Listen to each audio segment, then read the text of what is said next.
Good morning. It is Wednesday, a very brisk, cold Wednesday. It is also like 6:30 in the morning, and we're going to Magic Kingdom today. And it's really cold. Alrighty, so safety note, I started filming this before I took off. Be safe while driving, folks. Wear a mask now.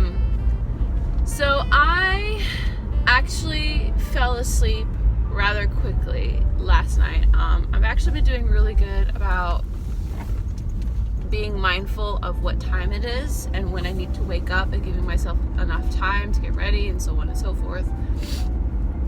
Because this whole week is the earliest times that I've had to get up and work consistently, probably for most of this year, at least since reopening.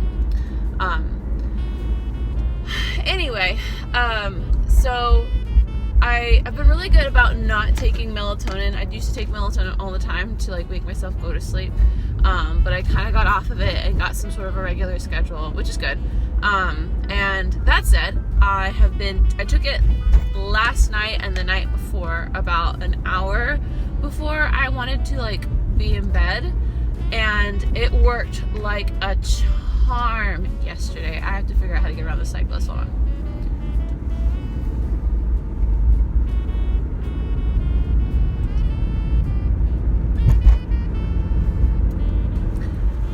Awesome sauce. And by the time I finished dinner and I got to bed, I was I could barely function. I was I need to go to sleep. And I literally rolled over and went right to sleep.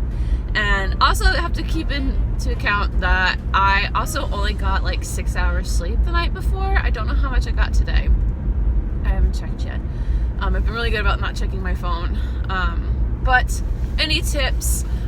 If you ever do have an early shift or an early day or something, try the days before to kind of get up earlier and earlier. I typically get up around 9, but during my vacation, I had actually been getting up a little earlier than that, just naturally, but Jared gets up earlier. And so, tongue-tied, I'm not awake, coffee has not kicked in yet.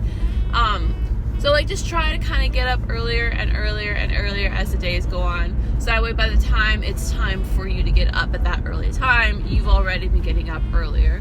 And with that, go to bed earlier as well, which I think that's the hardest thing, which is why the melatonin kicked in.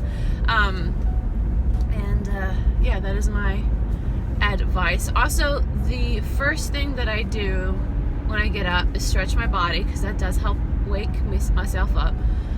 And then wash my face immediately. I get up, stretch, and wash my face, because washing my face it's a natural caffeine. It wakes me right up. I've also been trying this, I think it's called Versa skincare, that someone suggested to me.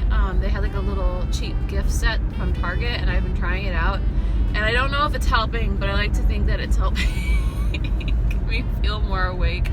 Yeah, and then I immediately make my tea. And while I'm making the tea, I'm taking care of the kittens, checking on, make sure they didn't knock anything over that I have to deal with that morning. And then I, get ready and go to eat my breakfast and go to work. Also, I prepared my lunch beforehand and had it sitting in the fridge, packed up and ready to go. So all I had to do was grab it and go. Also, laid out all of my clothes in the order I put them on, so that way I don't even have to think about that. I also kind of do the same thing with my makeup when I'm picking what I want to wear, which I pretty much only just do my eyes and concealer. I take it out and I lay it on my desk in order of how I put it on, because if I don't if I don't do that, then I'm gonna forget. Because I'm just mindlessly going about my morning. I have also been putting a little bit of instant coffee, just a little bit of it in my tea, to kind of give me that extra kick, because I find that tea lasts, that energy lasts longer, and you don't also have a crash from it typically, whereas caffeine, you get a rush almost immediately, and then you have like major low. Have I mentioned that it's cold? I actually have my seat heat warmer on, so that is actually helping me. Also, fun fact, so we got awesome gloves last night or yesterday, which I'm really appreciative of. They have the little metal fingertip and thumb thing in them, so that way you can use like smartphones and stuff, and that's really cool. We're not supposed to use our phones on the job, like at work. We can use it like backstage and stuff, but like not while we're on stage. That said, when you're an Incredi-crew, they give you smartphones to be able to communicate with each other and get updates on like when things are not going right. Because Incredi-crew isn't just the mask police. We're also kind of like a little bit of crowd control, a little bit of like extra assistance, like guest assistance, like answering questions, or like, for example, yesterday, Slinky Dog, Mickey's Runaway, and Rise took turns going up and down throughout the entire morning. And so the GET team, the guest experience team, we're kind of bombarded a lot, and so they sent us there to kind of filter through everyone's questions, to be like, you know, what is your question, and see if it's something that we could actually solve them themselves, because people go there for literally everything. Sometimes it's a guest relations issue, sometimes it's just I'm having issues using my Disney experience and stuff like that. We can definitely help with. So this is not just us walking around going, put your face mask on, stay 6 feet apart. And I do enjoy, or I have been able to enjoy it more because I've been practicing at my own resort how to nicely say, please put your face covering on, or how to, you know, portray that.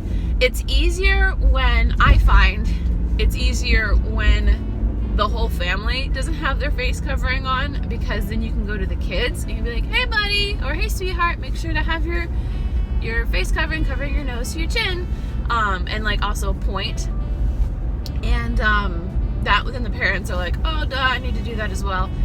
It's harder when it's just like one parent. And honestly, the only time I really notice it is like, because people from what I've seen have actually been really good in the parks, which is funny because at Boardwalk, at the resorts, I noticed that they weren't that great. So I'm wondering if it's like they know the Incredi-crew is in the parks and they know they're not in the resorts, but that's a side note. But it's typically people walking around, drinking or eating, that have their face covering on, which I totally get, because you'll go and you'll buy something to eat. I do it. I've done it like constantly. You go to buy something to eat and you're like, yes, I cannot wait to sit and eat, or to walk around and eat this. And then you realize, I can't walk around and eat this. I have to sit down, which, especially when you're at a park, you want to multitask. You want to eat and go. You don't want to sit because that takes up time. So I get it, and I get frustrations from people. I totally get it. I also kind of keep an eye on like when people leave an eating area, because they also don't realize that they don't have their face mask on them, or it's like they're actually not wearing it. That's more of a forgetful thing, so like that's okay as well. But something that's really been bugging me personally is the photographs one, because, and it upsets me for two reasons. One, it upsets me because it's like you're not eating or drinking. I know you're stationary, but you're also potentially not in a 6 foot away area. So like those are a couple strikes against you. And then also, I think of it, it's kind of like a lie. It's like, look, I'm standing at Disney, I'm happy, I don't have a face covering on, but everyone behind you does. And it just, I feel like it's a false advertisement type of a thing, and that literally could just be me, but that one is one of my pet peeves. And the funny thing enough is they get more upset about that one than the food often. The food one, they only really get upset, I've noticed, when it's like later in the afternoon, and it's probably because they're hangry, which again, I understand, but it's like, I know you want to get a happy picture of you and your smiling family, but unfortunately we are in the middle of a pandemic, and you may not want to look back on these mask photos, but if anything, it will remind you that you were able to survive through 2020 and still have a good time while wearing your face covering, which I think is an accomplishment. But anyway, I am pulling up to West Clock now, and I have to look over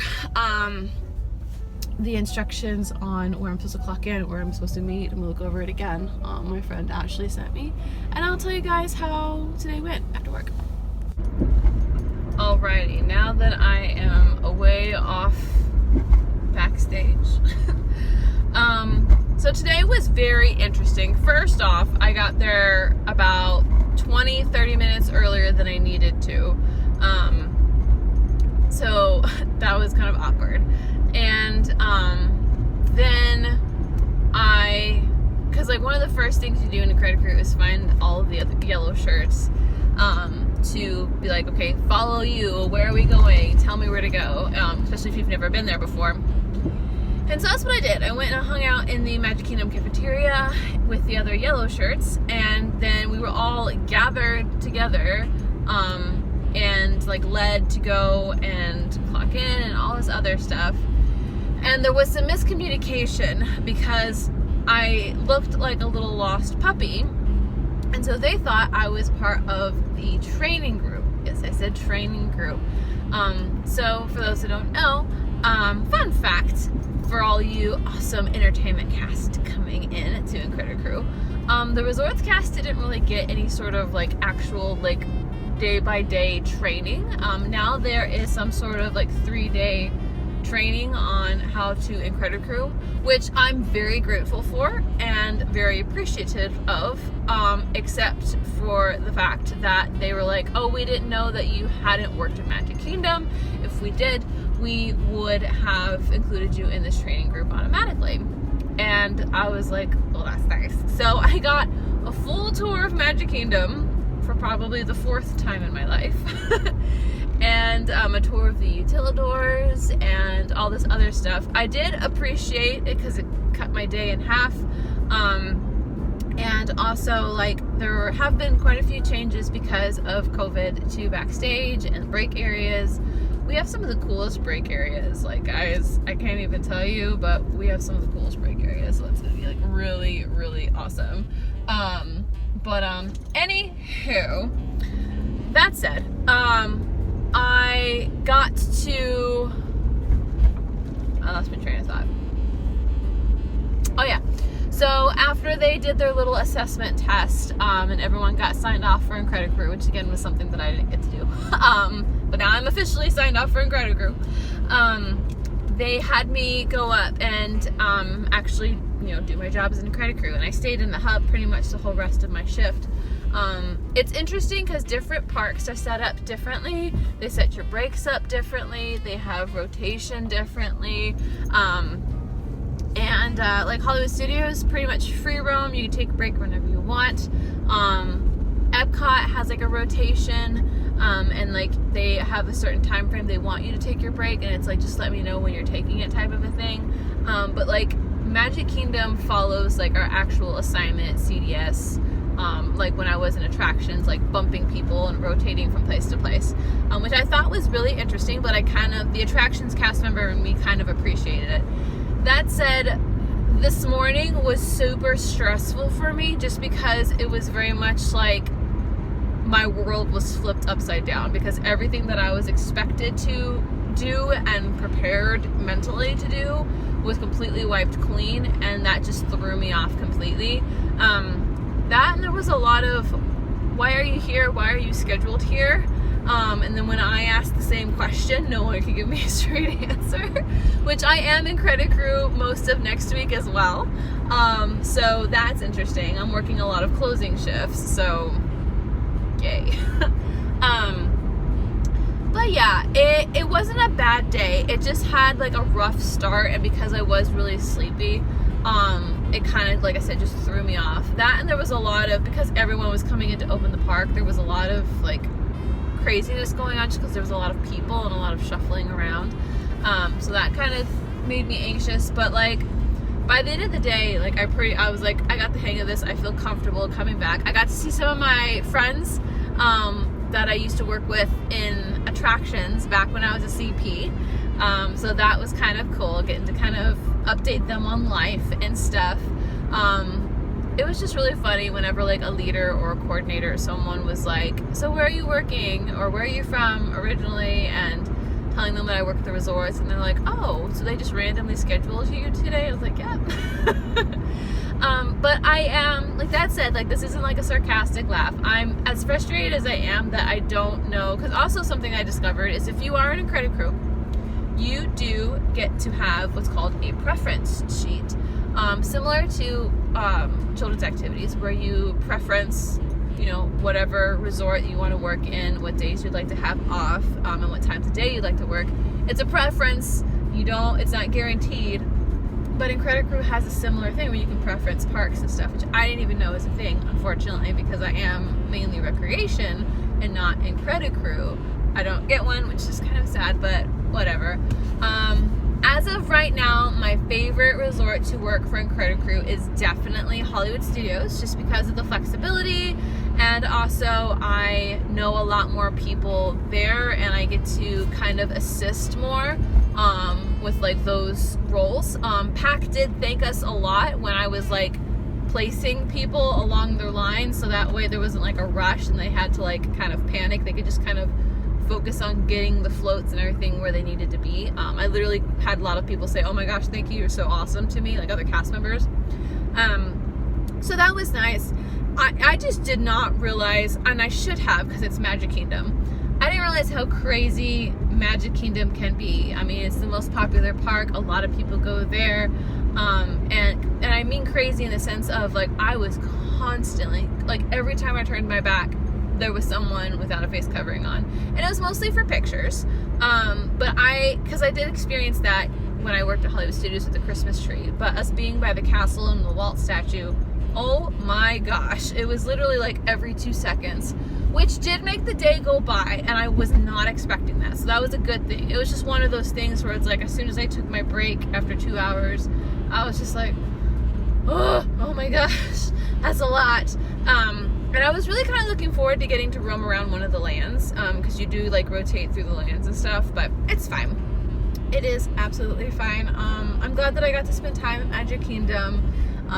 Like I said, the day wasn't bad. I just had its really stressful moments. I'm trying to stay, even though my schedule is not the way I want it next week, I'm trying to stay really positive and just try to like exchange with people, and just try to keep the hours that I have, because that was a promise that I made myself, is that I'm going to work the amount of hours that I'm given, just like move them around. So that's what I'm trying to do. That's like my main focus right now. And if I can't get those shifts that I really want, just like mentally prepare myself and convince myself it's going to be okay. Like I'm scheduled until like practically midnight at Disney Springs next Saturday, and I'm not looking forward to that in any possible way, but I'm trying to focus on the positive points, you know, that said, and yeah, just try to enjoy myself. So anyway, I'm almost home. Thank you guys so much for watching. Obviously, wear a face mask, and I'll see you in the next one.